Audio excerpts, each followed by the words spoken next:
सम्पूर्णमा नमस्कार। कौशी खेती र बगैँचाको लागि उपयुक्त हुने मल सम्बन्धीको यस जानकारीमा हजुरहरूलाई स्वागत छ। आज हामी यस भिडियोमा कुरा गर्दैछौँ यस्तो खालको मल जसलाई कुखुराको सुलीबाट तयार गरिन्छ। हो, यो मललाई कम्पोस्टी पनि भनिन्छ। ठेट नेपालीमा भन्नुपर्दा यसलाई सुलीको चिया पनि भन्ने गरिन्छ र सजिलैसँग तयार गर्न सकिने र बिरुवामा एकदमै राम्रोसँग राख्न सकिने यस मललाई के कसरी तयार गर्न सकिन्छ भन्ने यस जानकारी हजुरहरूको माझ मैले आज लिएर आएको छु। र अब कति पनि ढिला नगरिकन आउनुहोस् सुरु गरौँ आजको यस भिडियो।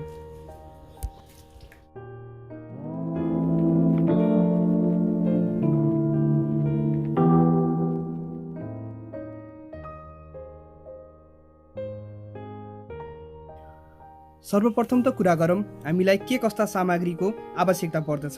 हामीलाई कुखुराको सुली, एउटा बाल्टी, हामीलाई बाल्टीको ढक्कन, यसै गरी सिरानीको खोल अथवा एउटा कुनै सल, लट्ठी अथवा पाइप, यसै गरी ढुङ्गा, बोतलहरू र एउटा जगको आवश्यकता पर्ने गर्दछ।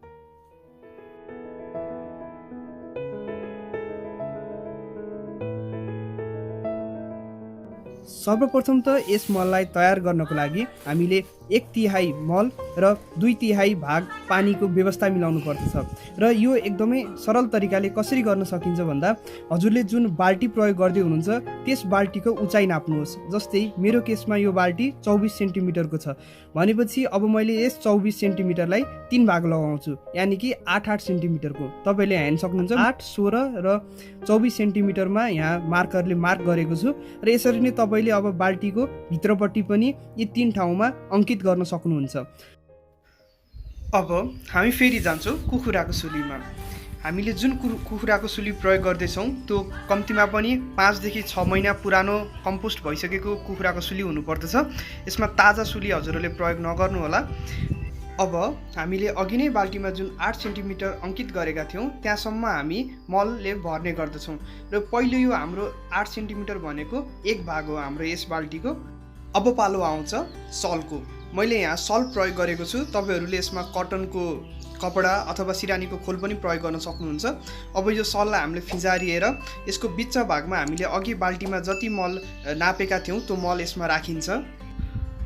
अब सलमा राखिएको त्यस मललाई राम्रोसँग हामीले छोप्नु पर्दछ। यसरी सललाई हामीले कतैबाट नि नफुस्किने गरेर गाँठो पार्नु पर्दछ। र अलि नजिक आउनुहोस् त।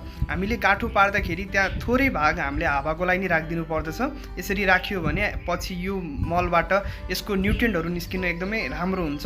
अब यसलाई राम्रोसँग टाइट गाँठो पार्नुहोस् हजुरहरूले। अब हाम्रो यस कम्पोस्टी बनाउनको लागि चियापत्ती पनि तयार भइसक्यो।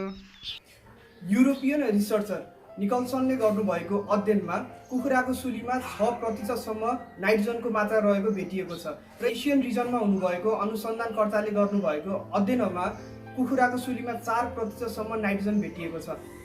तपाईँहरूलाई तुलना गर्नको लागि जुन हामीले प्रयोग गर्ने गाई भैँसीको मल र भर्मी कम्पोस्टमा 1 देखि 2% मात्र नाइट्रोजनको मात्रा रहन्छ। यस कारणले तपाईँले हेर्न सक्नुहुन्छ कुखुराको सुलीमा कति बढी मात्रामा नाइट्रोजन हुन्छ। यही कारणले गर्दा नै हो यदि तपाईँहरूले भर्खरैको ताजा कुखुराको सुलीलाई हजुरहरूले आफ्नो बिरुवाहरूमा प्रयोग गर्नुभयो भने त्यसमा नाइट्रोजन टक्सिसिटी हुन्छ, जस कारणले गर्दाखेरि बिरुवा डढ्ने र बिरुवा मर्ने खालको समस्याहरू देखा पर्ने गर्दछन्। यो थियो तपाईँहरूलाई सुली सम्बन्धीको एउटा सानो जानकारी। अब फेरि हामी हाम्रो मलतिर लागौँ। अब हामीले त्यो पोको पारेको मललाई हामीले यसरी बाल्टीमा राख्नु पर्दछ सलसहित। र यसमाथिबाट अब हामीले सफा पानी खनाउनु पर्दछ। हजुरहरूले जानेर अन्तिमको रेखाङ्कित गर्नुभएको थियो त्यो भनेको 24 सेन्टिमिटर छ मेरो हकमा, त्यहाँसम्म मैले पानी भर्नेवाला छु।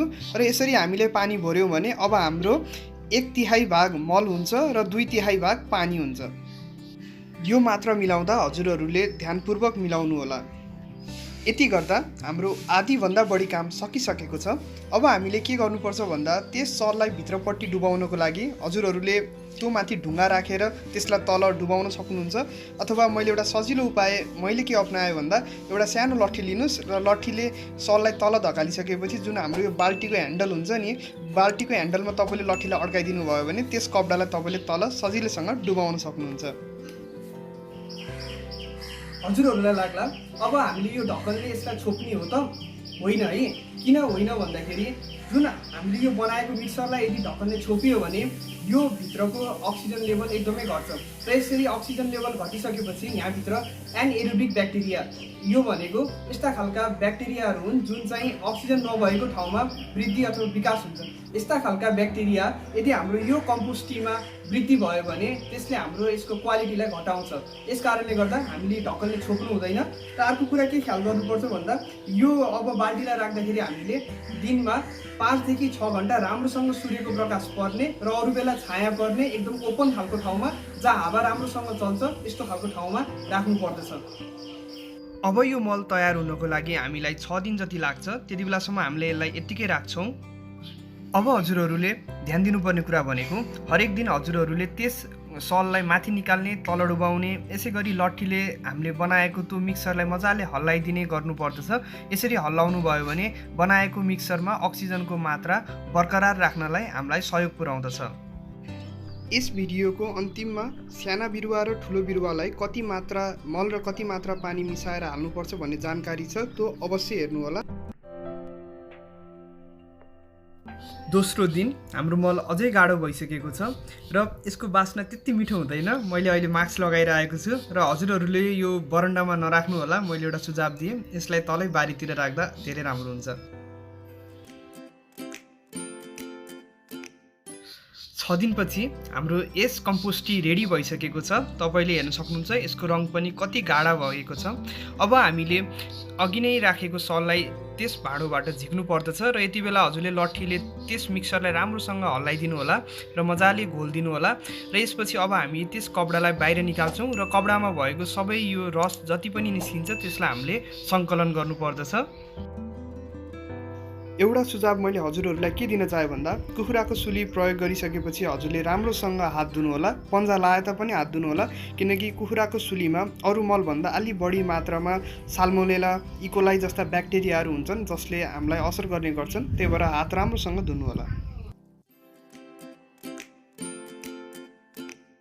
अब हामीले यस मललाई बिरुवामा प्रयोग गर्नुभन्दा पहिला पानीमा यसलाई हामीले घोल्नु पर्दछ। हामीले यदि वयस्क बिरुवाहरूलाई 1:2 रेसियो, यस अर्थात् 1 भाग मल र 2 भाग पानी मिसाएर हाल्नु पर्दछ भने हाम्रा जुन कलिला र भर्खरै उम्रेका बिरुवाहरूमा अथवा बेर्नाहरूमा हामीले 1:4 रेसियो भनेको 1 भाग यो मल र 4 भाग पानी हालेर यस मललाई प्रयोग गर्नुपर्दछ। यसरी तयार गरिएको कम्पोस्ट टी अथवा हाम्रो यस कुखुराको सुलीको मललाई हजुरहरूले बोतलमा नि राख्न सक्नुहुन्छ। यसरी राखेको मललाई हजुरले कम्तीमा नि 1 हप्ताभित्रमा आफ्नो बिरुवामा प्रयोग गरिसक्नु पर्दछ। त्योभन्दा बढी यसलाई नराख्नु होला। र आजको यस मल सम्बन्धीको जानकारी हजुरहरूलाई कस्तो लाग्यो तल कमेन्ट सेक्सनमा आफ्नो प्रतिक्रिया दिन नबिर्सिनु होला। हाम्रो देश, हाम्रो कृषि। Thank you. Thanks for watching.